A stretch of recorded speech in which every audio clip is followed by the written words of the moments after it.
Segundo libro del profeta Samuel, capítulo 23, versículo 11. Cuando usted lo encuentre, dígame amén. Dígame algo porque yo me pongo nervioso, ¿verdad? Si usted no me dice nada, yo me pongo nervioso. Así que haga algo en esta noche y no me haga poner nervioso. Ayúdeme, por favor. ¿Cuántos dicen gloria a Dios? Vamos a leer la palabra en el nombre del Padre, del Hijo y del Espíritu Santo. Dice la Biblia de esta manera. Escuche bien. Segundo libro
Yo le vine a predicar a alguien.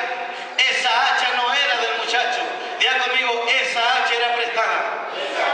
Y Dios te va a empezar a bendecir para que tú no vivas con lo prestado, sino que Dios te va a dar lo tuyo propio. Que alguien entienda esa palabra en esta noche y le dé un fuerte aplauso a nuestro Dios Todopoderoso. Escuche esto. Diga conmigo, se hundió el hacha. Diga conmigo, se hundió el hacha. Lo que está hundido va a empezar a flotar. Nadie entiende eso.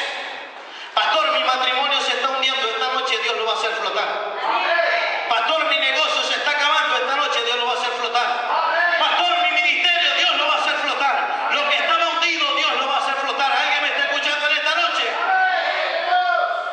Y de repente llegamos a la historia de este hombre Sama. ¿Qué tiene que ver todo esto con Sama? Porque Sama de repente, nadie sabía quién era Sama. Los filisteos no se imaginaron quién era Sama. La escritura, la historia cuenta, Sama necesita más púlpito, Sama necesita más predicación. La historia cuenta que de repente este muchacho llamado Sama había comprado un pequeño terreno.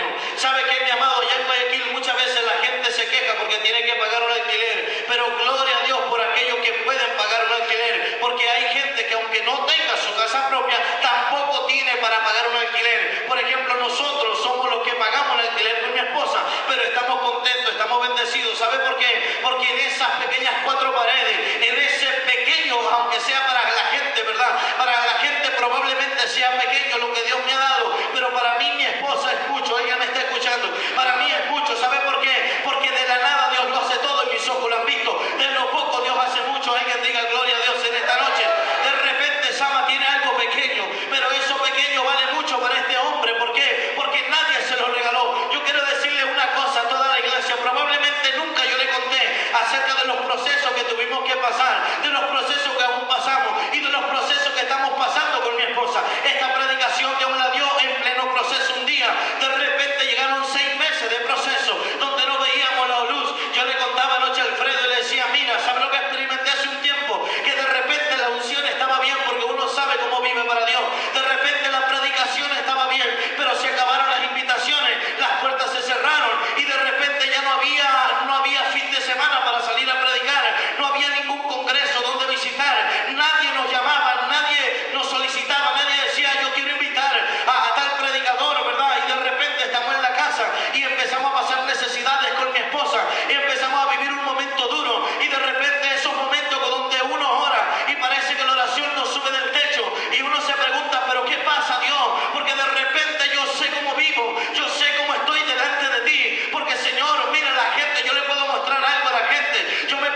Sama estaba haciendo el trabajo en el campo. Sama estaba trabajando. Sama adquirió un pequeño terreno y de repente la Biblia dice que este hombre llamado Sama sembró lentejas. Pastor, lo más pobre que había era sembrar lentejas. Si usted nota en la escritura, siempre la Biblia habla del trigo, habla del maíz. Por hecho, incluso se arma la fiesta del Pentecostés, la fiesta de la cosecha. Pero más sin embargo nadie tenía en cuenta la lenteja. Pero este hombre Sama siembra lentejas. Probablemente lo único que Sama tenía para sembrar. Probablemente no le alcanzó para comprar trigo, no le alcanzó para comprar maíz. Lo único que este muchacho tenía era lenteja. Y este hombre siembra la lenteja. Y de repente ve que vienen los filisteos. Me imagino que alguien corrió y le dijo: Sama, abandona ese pequeño terreno. Sal corriendo, Sama, abandona eso. Mira, yo estoy perdiendo algo mejor. Yo estoy perdiendo el trigo, Sama. Yo tengo más hectáreas que tú. Probablemente alguien pasó y dijo: Sama, no vale la pena. Vas a perder toda tu familia. Tú sí que eres un hombre bien loco, ¿verdad? Porque te vas a quedar a defender esas pocas lentejas, ese pequeño terreno. Mira, yo acabo de perder el maíz. Sama, corre. Sama, huye, abandona eso. Sama, déjalo todo. La escritura dice que el pueblo huía. La escritura dice que el pueblo huía. ¿Sabe lo que pasa? Es que los hombres de Dios no se mueven hasta que Dios le hable. ¿Alguien me está escuchando en esta noche? Yo dije que los hombres de Dios, los verdaderos hombres de Dios, no toman una decisión hasta que Dios les hable, hasta que Dios le confirme a uno, hasta que verdaderamente uno esté seguro que Dios está con él. Alguien diga amén. Denle un aplauso bien fuerte.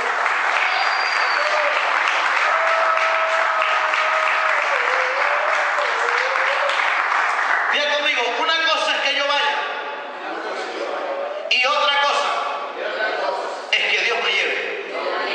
Vamos a decirlo otra vez por si usted no me está escuchando. Una cosa es que yo vaya y otra cosa es que Dios me lleve. Una cosa es que yo haga y otra cosa es que Dios me diga que haga algo. ¿Me está escuchando? Si usted va, usted se cuida. Pero si Dios lo lleva, Dios lo cuida. ¿Alguien me está escuchando? Hace poco este hombre fue para Ecuador. Y en la frontera de Ecuador lo secuestraron. Cuando a mí me dan esta noticia, yo me pongo de los pelos y digo: Dios, ¿cómo es posible? Si este hombre viene a predicar tu palabra, viene a bendecir tu casa, ¿cómo es posible que esto suceda?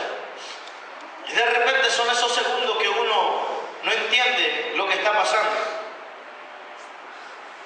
Y a veces nosotros predicamos, hablamos desde un altar. Es fácil decir, pero a veces es difícil vivir lo que uno habla. ¿Aló? Amén. Buenas noches. ¿Me está escuchando? Amén, amado. De repente yo dije: Dios, Señor, esa mujer tiene hijos, tiene toda una casa, tiene toda una iglesia, y lo secuestraron. Yo sé lo que sucede en los secuestros porque a mí también me secuestraron. Yo sé lo que sucede en los secuestros porque yo vivo en ese país, veo las noticias todos los días. Sé que eso es terrible, violan a las mujeres, matan a quien sea. Caer en las manos de una banda de secuestro es terrible. Sé lo que es eso. Y humanamente uno se imagina lo peor. Pero de repente, a veces uno dice estar preparado, pero cuando llegan las cosas se da cuenta que no están así. Uno no sabe para dónde correr, qué hacer. Y peor cuando uno no tiene comunicación, porque él está en un país llamado Perú y su celular no tiene chip argentino, no sirve, no puedo comunicarme con él. ¿A dónde voy a llamar? Si llamo a la policía ecuatoriana, no tiene nada que ver con la policía peruana. Y si llamo a la policía peruana, anda a saber en dónde estarán ellos.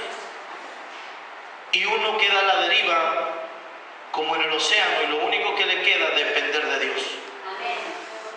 Los segundos pasan. Yo me enteré a las 10 de la mañana. ¿A qué hora llega este Ecuador? A las 7 de la noche. A las 7 de la noche lo vi. Fue una tortura terrible. De las 10 de la mañana a las 7 de la noche para mí. No sabía qué hacer. Si ir a un terminal o no ir. Ver cómo llega un bus donde supuestamente venía y no se baja de ese lugar. Cómo ver cuando las lágrimas se le corren a uno y uno se pregunta: Dios, ¿dónde estás? Dios, ¿dónde estás? Te he visto hacer grandes cosas, Dios, pero quiero verte ahora.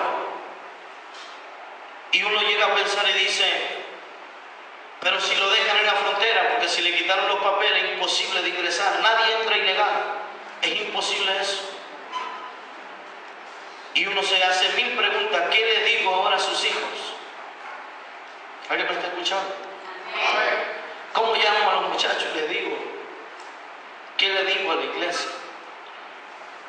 ¿Se siente culpable uno? Culpa mía fue. Sama dijo, mi familia muere, todo el mundo corre, no entiendo, pero voy a defender mi pequeño terreno. Hay muchos cristianos rendidos, está llena las iglesias cristianas de gente rendida. Bien dice la Escritura que solamente los violentos arrebatan el reino de los cielos. Bien dice la Biblia eso. Y de repente cuando yo lo vi llegar, descansé, los minutos se pasaron y él nunca lo supo. Pero lloré con Dios y le dije, gracias a Dios, porque siempre me oyes. Jesús lo dijo cuando fue a orar por Lázaro. Dijo, Padre, yo sé que tú siempre me oyes.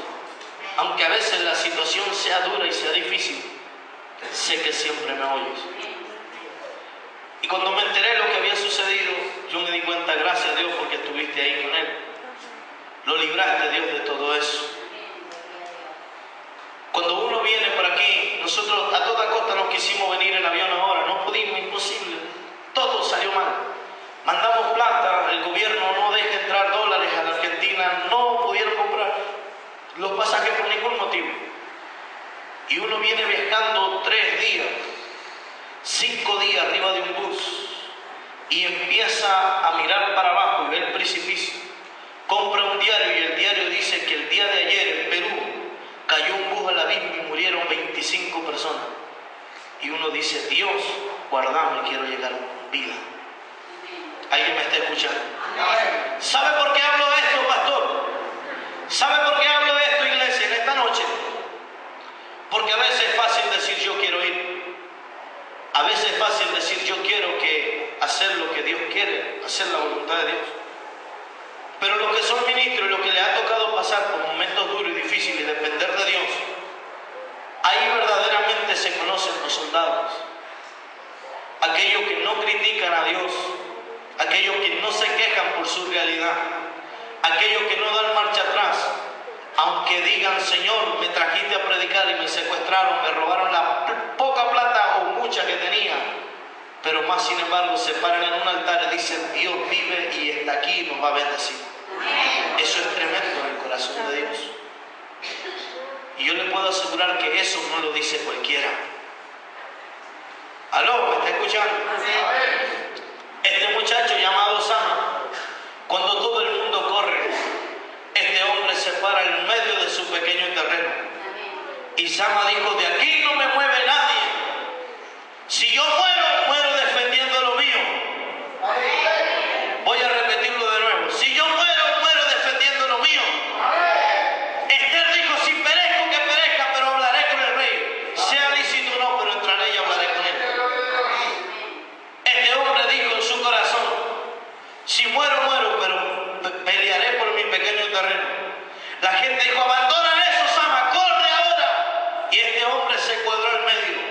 Lo que nadie sabía quién era Sama. Sama era un hombre que un día estuvo dentro de una cueva llamada Adulán. De ahí era Sama. Sama probablemente era un hombre endeudado. Sama probablemente era un hombre afligido, dice la Biblia. Sama probablemente era un hombre amargado, amargura de espíritu, dice la Escritura. Este Sama estaba ahí, escondido de la sociedad, escondido en una cueva, pero ahí llegó un hombre de Dios a ese lugar y ese hombre dijo,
1000 preguntas venían a nuestra mente con mi esposa.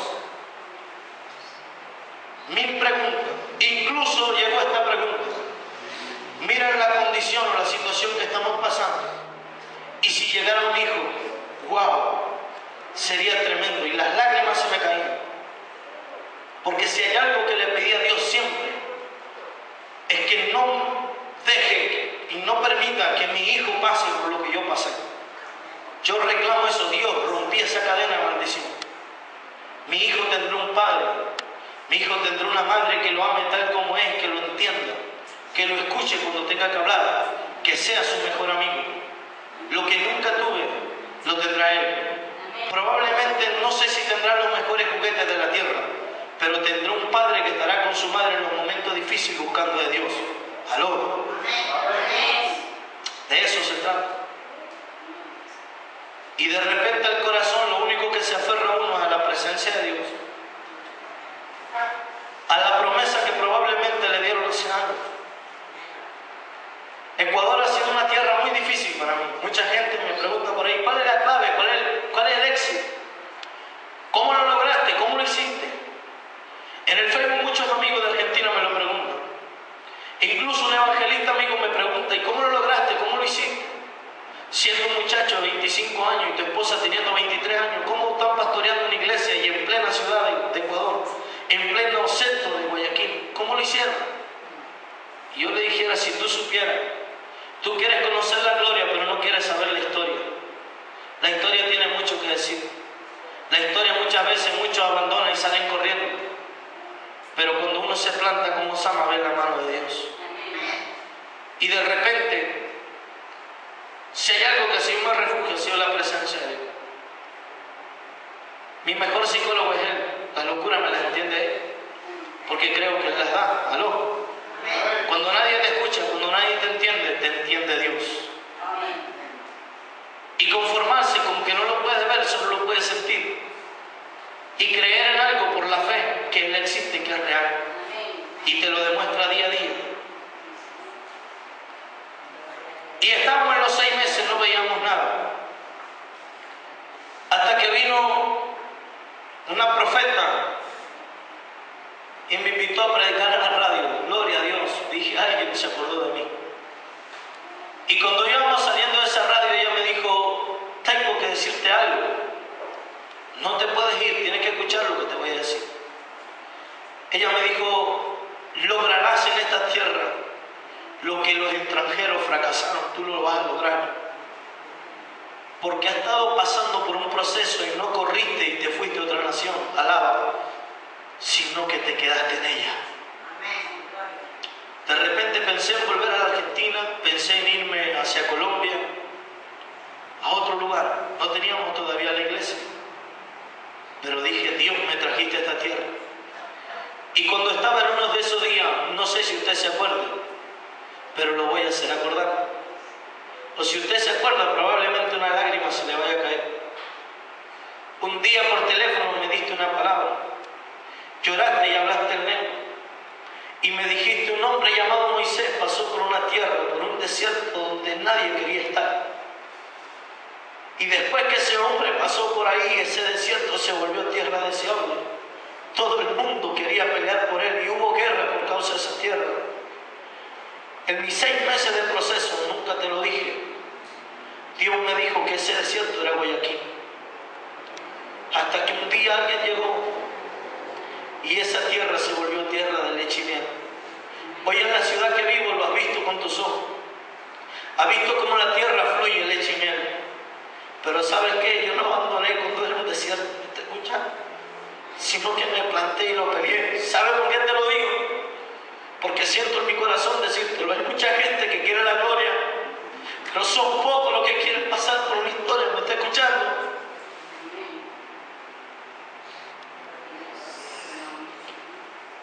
Los hombres de Dios cruzan una historia. Los hombres de Dios pagan su precio.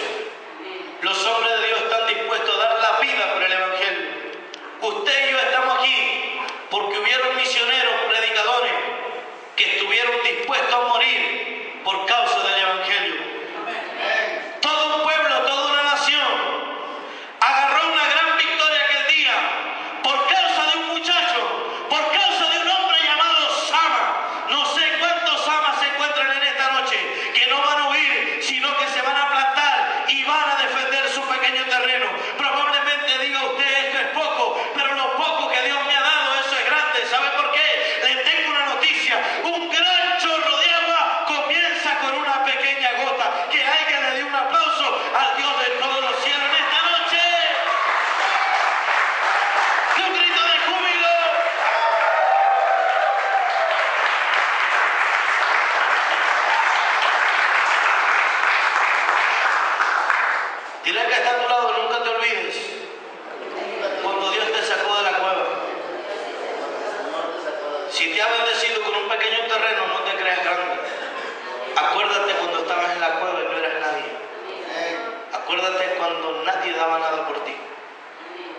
pero también Dios bendice lo pequeño. Esta palabra Dios me la dio en el proceso. Y cuando nosotros salimos de nuestra iglesia, le voy a contar un poquito, si no lo sabe, para terminar, denme un minuto, no lo canso, se lo prometo. Nuestra iglesia, hay mucha gente empresaria, todo el mundo son preparados. Todos son preparados. Hasta los jóvenes están estudiando en las universidades. La esposa de Wellington es doctora. Tenemos 3 médicos en la iglesia. Tenemos un odontólogo privado y también tenemos un muchacho que trabaja por una clínica privada de enfermero, ingeniero, abogado. Incluso Dios me ha bendecido y me ha regalado un hombre que me traduce todas las prédicas al inglés al mismo tiempo, porque es profesor de inglés. Pero ¿sabe qué? Todo eso es producto de defender el pequeño terreno. Dile que está a tu lado, defiende lo que Dios te ha dado. No huyas, no corras. Amén. Si yo me hubiese ido de esa ciudad, no tendría lo que hoy tenemos. Y no es por vanagloria, porque tonto sería si yo me vanaglorio por eso. Al saber que de la nada Dios nos ha levantado y nos ha bendecido. Y lo seguirá haciendo porque Él es Dios.